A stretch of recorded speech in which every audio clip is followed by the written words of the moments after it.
তো আমি আজকে রেলওয়ে গ্রুপ ডির জন্য খুবই একটা গুরুত্বপূর্ণ বিষয় আলুর প্রতিফলন নিয়ে আলোচনা করব।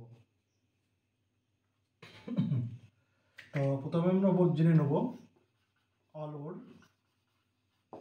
প্রতিফলন কি। দেখো, আলো যখন এক মাধ্যম থেকে অন্য মাধ্যমে যাওয়ার চেষ্টা করে তখন দুই মাধ্যমের বিভেদতল থেকে আলো আবার প্রথম মাধ্যমে ফিরে আসে। এই ঘটনাকে বলা হয় আলোর প্রতিফলন। অর্থাৎ যদি আমরা দেখতে পাই, ধরো এইখানে প্রথম একটা মাধ্যম, এটা দ্বিতীয় মাধ্যম।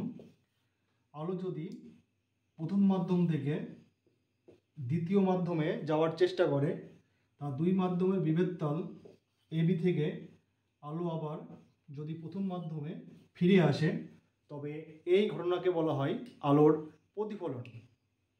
এইবার আলোর প্রতিফলন দুই রকমের হয়। একটা হলো নিয়মিত প্রতিফলন,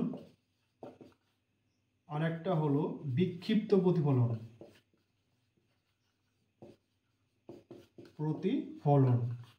এবার দেখো, নিয়মিত প্রতিফলন আমরা দেখতে পাই সিনেমার সমতল দর্পণে বা আয়নাতে কি হয়, নিয়মিত প্রতিফলন। আয়নাতে হয় নিয়মিত প্রতিফলন, আর সিনেমার পর্দাতে হয় বিক্ষিপ্ত প্রতিফলন।